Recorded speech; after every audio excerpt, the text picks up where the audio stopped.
The fluffy bit had come off the microphone. Oh, that's better. Let's check I'm still in shot. Yes. So I thought, as it's rather grey, what day is it? Tuesday, that I'd do another Cosy catch up, which I think is going to basically be the majority of what I do on YouTube now, just a sporadic, occasional catch up with you guys. I've obviously been posting some vlogs from last summer, but I haven't really been sharing them on Twitter or anything. I haven't been really trying to get views for them because they, like I said before, they're more just so I've got it documented and I've got it there to look back on. But I know some of you who have seen it because it's landed in your sub box, so I hope you have enjoyed watching the trials and tribulations of getting your first home kind of homely and putting your stamp on it and just getting used to having your own home. There's a lot that comes with moving in with a partner. I think there's little snippets in those vlogs that reveal quite a lot about, you know, stresses that come with moving in with someone else, because I always think it's the same, like when you go on holiday with your friends, you really find out a lot more about people in these situations, like whether you share, I don't know, rhythm seems a bad word to use, but whether, like, I guess what I'm saying is you can have someone that's a really good friend who you really like, but actually you don't work well on holidays together, or you can have people that you really like and really respect, but they won't necessarily be good housemates for you. So yeah, it's quite a revealing time when you move in with someone, whether it is a partner or a friend, and you never know how it's going to go. And I think it's kind of normal to have a period of adjustment and a few stumbling blocks on the way, and a bit of compromise, and yeah. But anyway, I think there's a few moments in those vlogs, and I've still got a few more to post actually, where you can see that there are things that are a little bit tricky. And I guess, you know, relationships, there's always tricky bits, even when you've been together for 30 years. There's bits that drive you mad about each other, and bits about each other that sometimes clash. That's kind of part of it, and part of it is working through them, I guess. That's part of a relationship. I don't think relationships are always rosy and easy. Although maybe some people do, I don't know. Oh, so this is the mug that I got for Si for Valentine's Day, because he said he always wanted a big old mug. And then I found one of my old ones, and he's dumped this one off, and he's started using my mug. So I thought, well, I'm going to use the mug that I got for him today, because I think that's rather nice. But he's preferring the other one for some reason. So let's think about what's happened since I last spoke to you. Probably not much, to be honest. So I had a GP appointment, I think a couple weeks ago now, and I decided it's time to finally pursue and try and get any appropriate treatment for some comorbidities that often come with having EDS.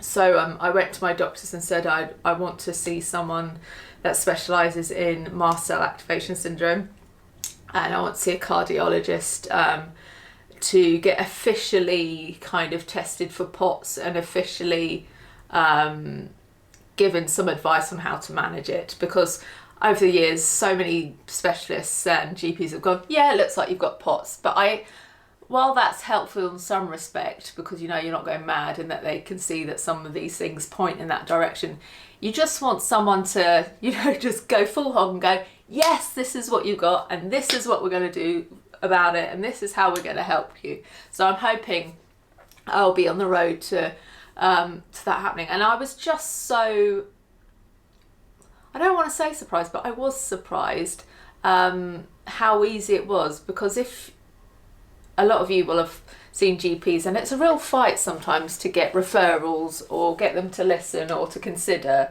some things. But she was like, absolutely, yeah, I think we should do that. So I'll sort that out now, I'll sort that out. And she even, without me kind of having to push her in any direction, she was like, I'm going to try and find a cardiologist that kind of has expertise and experience in POTS rather than just sending me to any old cardiologist. And the same with the MCAT. She said sometimes it's really good if you can find one that did a thesis in this kind of thing, because their knowledge is a bit more thorough and they're a bit more passionate about it. And I was like, wow, yeah, great. So she said, I'll look into that for you. And she was going to write me a letter so that when I'm at gigs and events, you know, I can get a seat. And it was just brilliant. And I'd printed off all this paperwork. I'd gone to the effort to go to my family house for the day and print off pages and pages of things, because when you go on like POTS websites and society websites and things like that, they advise you to print off certain documents to show your doctor, because they're very aware that a lot of GPs aren't equipped to help in these kind of areas of health, so it gives them a pinpoint of what they can do. So I had all these things ready to go and I didn't even need to get them out of my bag, which partially I was annoyed because I was like, I've gone through all this effort and I've wasted all this paper, please ask me for help or show that you don't know what you're doing. But she was brilliant. So I think one of the best things about moving has actually been moving surgery and finding a GP that is receptive, that listens and knows what she's talking about. It's an absolute game changer with chronic illnesses, just finding that GP that can and is willing to help you. I'd say health has been a big topic of the last few months. I haven't said anything till now, but a few days before Christmas, my mum got a bit of a scary diagnosis, and I won't go into it, but it's been a worrying time and lots of tests and discoveries and things like that, and some of her symptoms are still persisting. But the more we've gone on, things seem less scary and less stressful. There's just some buzzwords in when it comes to medicine and health that make you freak out and really worry, but it feels very manageable. Yeah, I won't say any more, but that has been a stress at the back of my mind for the last few months. If you've detected that I've been a bit stressed or a bit emotional or a bit weird, I don't know. Sometimes you guys are very good at picking up on things from just little comments I make, and maybe you did know something was up, I don't know. But we're all feeling a bit more positive and optimistic about that stuff and not as stressed, which is good. And again, it's down to finding people that...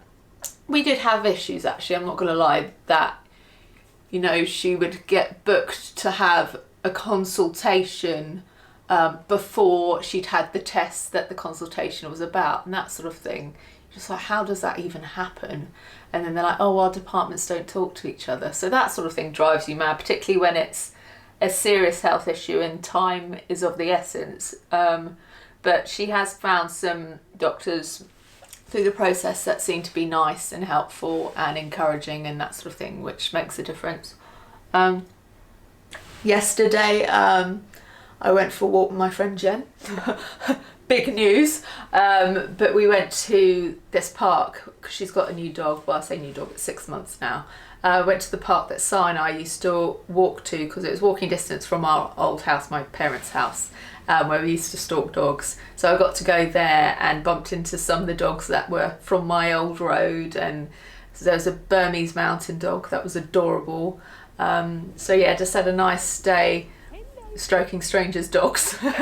And then we went to Staines where we did some homeware shopping because she's looking to sell her house. So she wanted my help to just pick out some things that would spruce her house up a bit and make it appealing for viewers that are looking to purchase a new house. Because I was saying to her, just because it's quite fresh in my mind, the things that made a difference to me when I was looking around houses and things like smells, you know. She's got a dog now, like her house doesn't have a doggy smell, but sometimes you'll go somewhere and it really smells of, you know, smoke or pets or whatever. So just making sure that you've maybe burned a candle beforehand or you've baked some bread. I've seen someone advise people to do. Obviously it's not always possible to do that, but just making sure the place looks kind of as clean as possible. so many things you can do very cheaply. They're just very decorative cosmetic things, like just getting, if your room's a little bit bland and a bit tired, just getting some plants just perks it up a little bit. And we're just going to like freshen her grouting up a bit in the bathroom.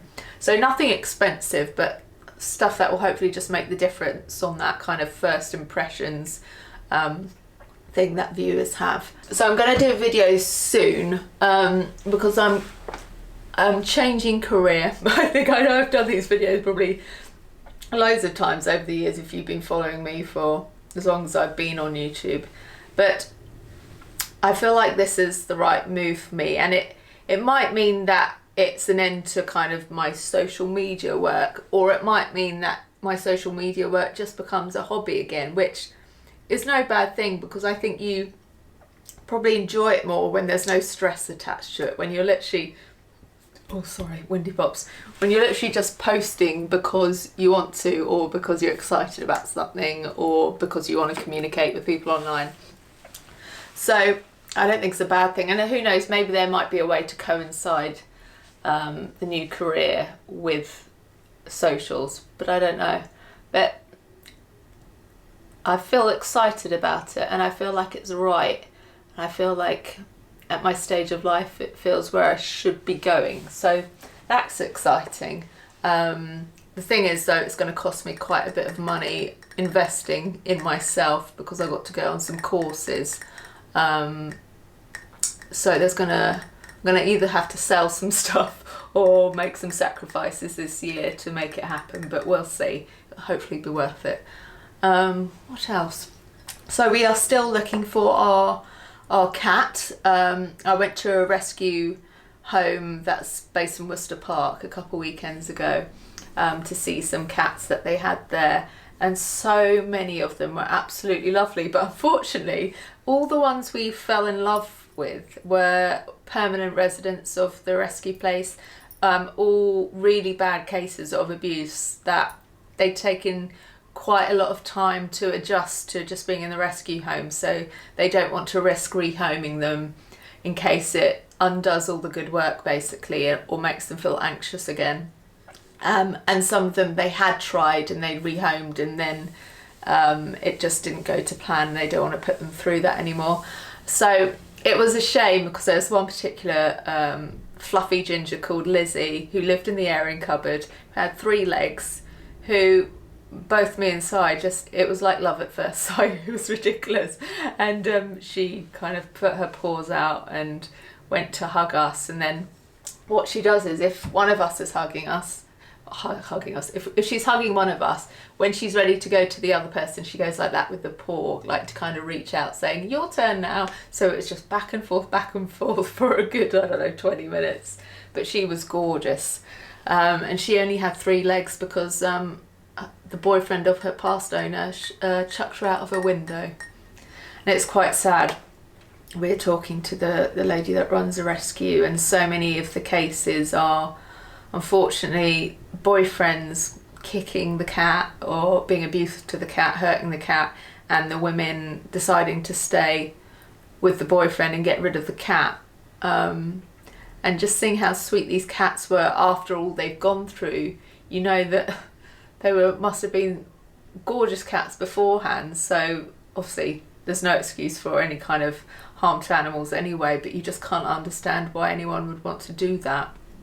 Well, you can't be right, can you, if you think that's okay on any level? But it's really sad, that aspect of it. But it was nice to see so many cats getting along with each other in this rescue home, which is just a lady's house. It's not kind of a tailor-made place. She's just dedicated her life to taking in cats and looking after them.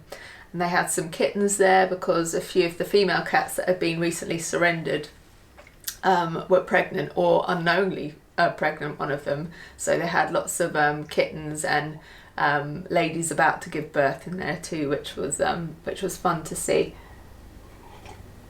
But yeah, we haven't had any luck. I've applied for a couple more cats that I found online, but I just wasn't quick enough. So yeah, it's not, the stars haven't aligned yet, but the right cat will find us at some point, hopefully. And I'm still very, very adamant on wanting to get a rescue. I think Cy would happily just get one of the kittens straight away now that you can easily find online from a breeder, but I don't know, I'd feel better about rehoming one that needs a home desperately than a fresh one out of the oven. The card was full up, so God knows what got cut off.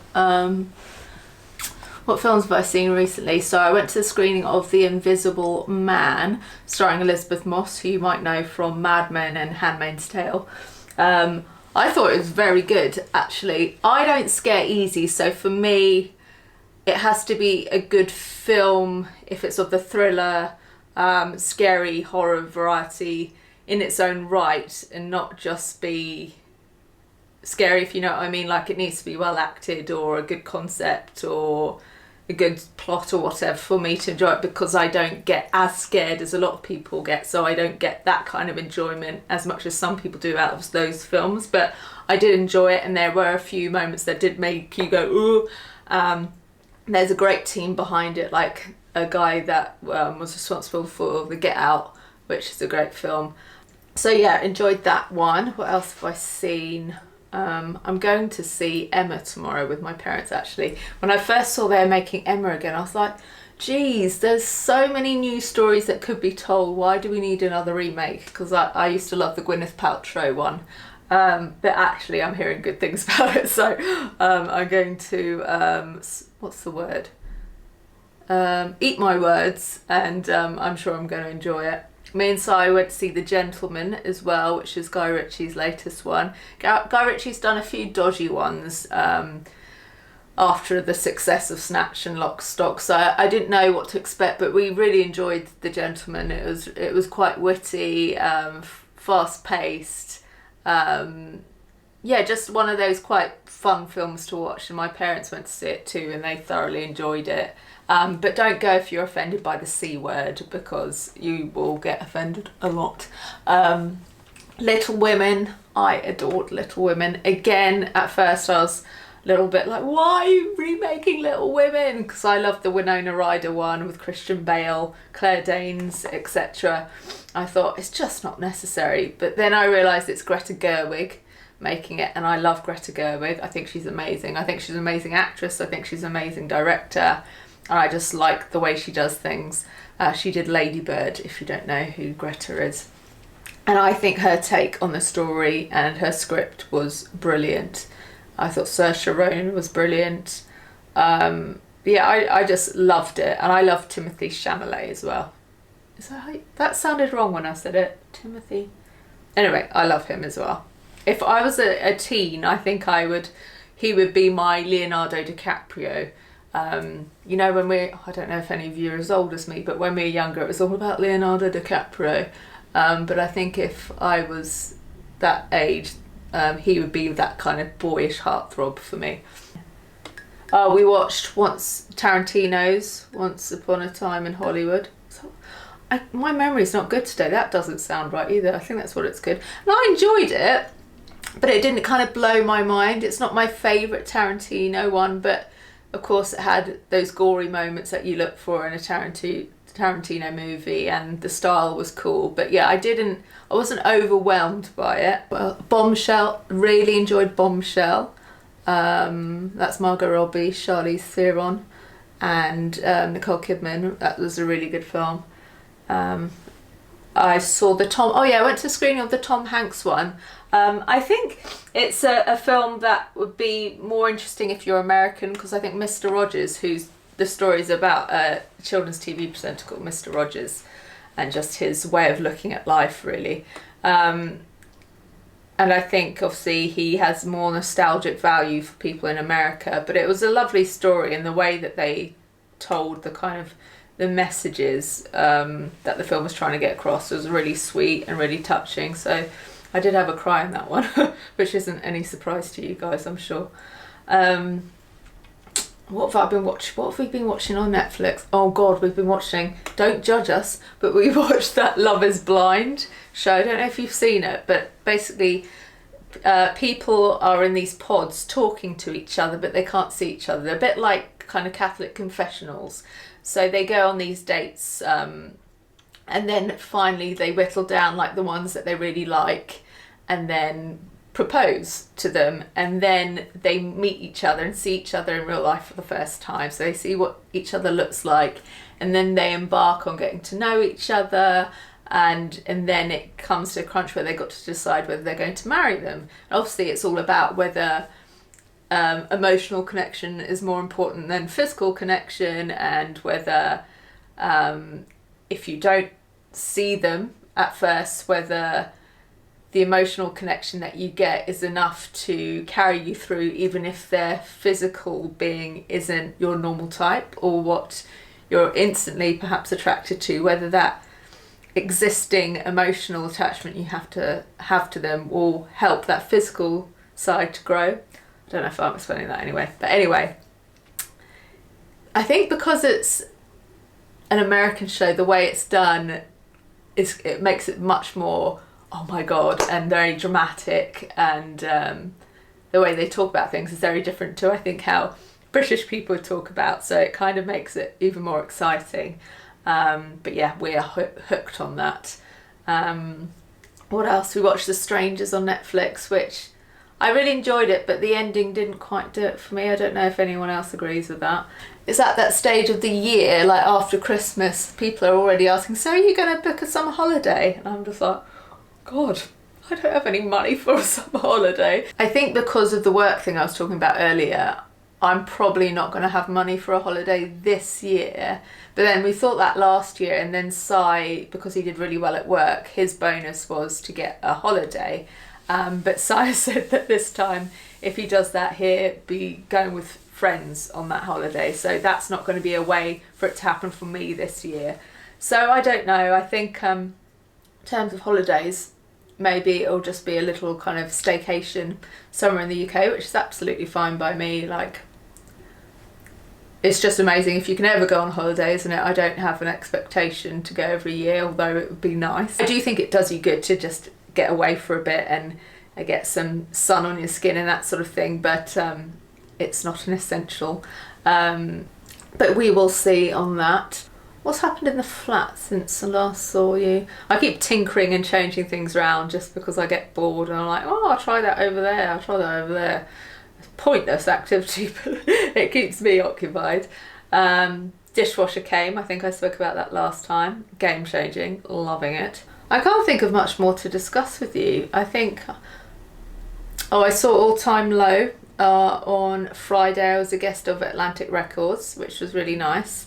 Nice gang of other kind of, I still don't like saying the word influencers, but there was a couple TikTokers there, bloggers, Instagrammers, that sort of stuff, and just a nice gang. And what was good about that gig is, because I said to the lady that was organising it that I can't really do standing gigs, as you guys know.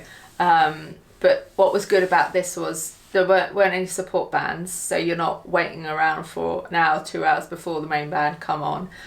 Because we're guest list, we could go straight in at the start of the gig, so we didn't go in till, I don't know, 9:15 or something like that. And then it was also a short set, so I managed to survive it and not feel ill at all, actually. I coped with it absolutely fine, so that was really good, because it can be a bit stressful if you're constantly thinking, am I going to faint? Am I going to feel ill in a bit? You can't really fully enjoy it, but I was able to really enjoy that gig, and that was really nice. Oh, talking about gigs, I got tickets to My Chemical Romance, which is very exciting. So me and Si are going to the Milton Keynes date that's on the Saturday. I managed to get us a really good position in the stadium, which is great. But I've just seen that Incubus are doing a Royal Albert Hall show of my favourite album of theirs, which is annoying because if I'd known that, I might have actually decided to save my money for that instead. It would have been a close call, but yeah, so that's a bit gutting because I don't think I can justify that.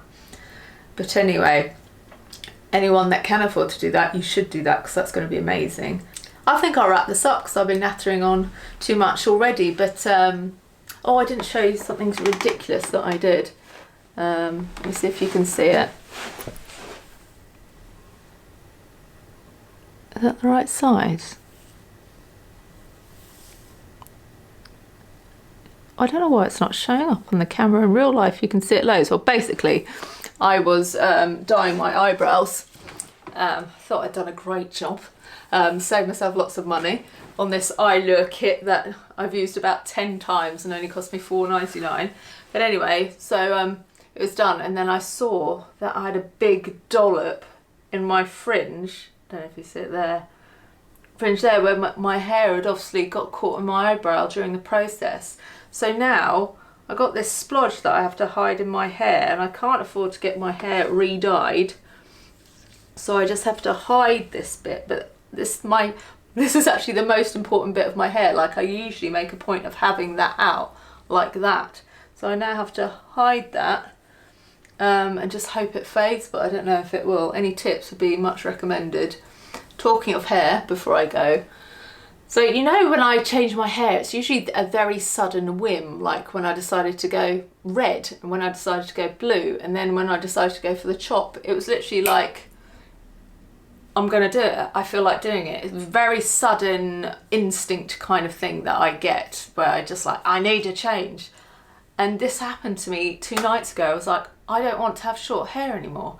And I had this urge to grow it again, which is insane, because I've been talking about for the last year or 2 years since I went for the chop, how much easier it is and how much better it is and how much more low maintenance it is. And now I'm thinking of growing it again. And I don't know why, and I don't know whether to listen to it or just ignore that instinct, because I don't really want them, like, the extra hassle of having to look after long hair again. And I don't know whether it's actually other people's voices that have penetrated, because I know lots of boys in my life will always say like, oh, I think your longer hair was better, you look better with longer hair, and that sort of stuff. I don't know whether they've kind of gotten in there, like, and then maybe subconsciously I've taken them on, or whether I'm just feeling a bit crappy and I feel like I'd feel better with longer hair. I don't know what it is, but it's there, and it's, yeah. If I don't like it, I just go back to this, because at least I know what it looks like now, and I don't have that fear that I had the first time when I went for the chop. Anyway, I think this is probably going to go down in history as the most boring YouTube video of all time, and I apologise.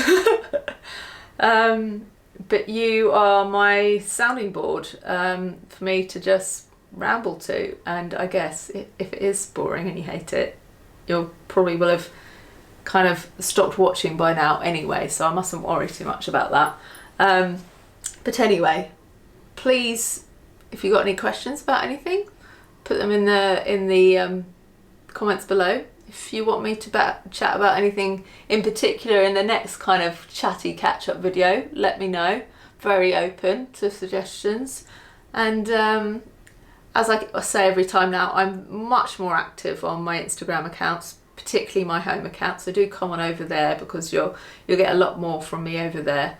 And yeah, stay warm if you can. It's grey old time at the moment. Look after yourself. Lots of germs and things going around at the moment, so don't put yourself in those situations if you don't have to. And yeah, thanks for watching, and I will see you in another video soon.